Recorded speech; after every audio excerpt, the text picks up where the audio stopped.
30-second reviews. Today, I'll be talking about 4 movies that opened this weekend.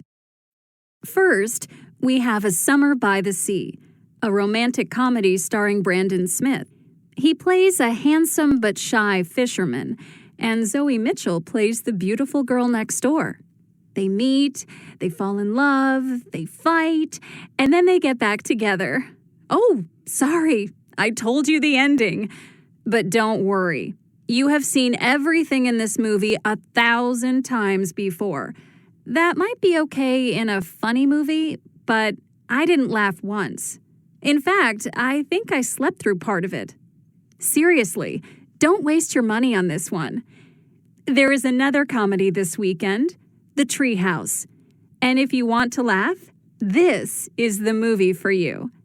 The action centers on 9-year-old Rita. Rita decides to build a treehouse in a giant oak tree in the center of her small town, a place called Kernville. The city council takes down the treehouse, but some of the adults in the town are not happy with the city council, and they help Rita rebuild.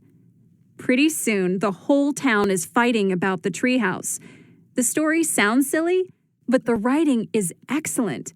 It's the funniest movie I've seen in ages, and you won't soon forget the people of Kernville. Next up, we have Road Rage.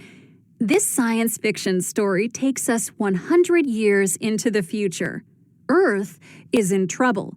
War and bad weather have destroyed the big cities, and small groups of humans travel around trying to survive. There's lots of blood. This is not a movie for the kids, but strangely, the movie really is about family.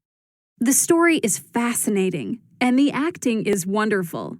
Even if you don't usually like science fiction, you should see this movie. You'll be thinking about it for days. And last, we have Your Grandfather's War. Young Brian Woods gets into the army, even though he's only 16 years old. He fights in battles, he learns about life and death, he falls in love with a nurse, and all of that happens in the first hour of the movie. Then, suddenly, Brian is an old man, and he's telling the story to his grandchildren. And while he's telling it, an army of aliens is marching towards his house. The acting is good, and there's lots of action, but the story is really hard to understand. A very strange movie.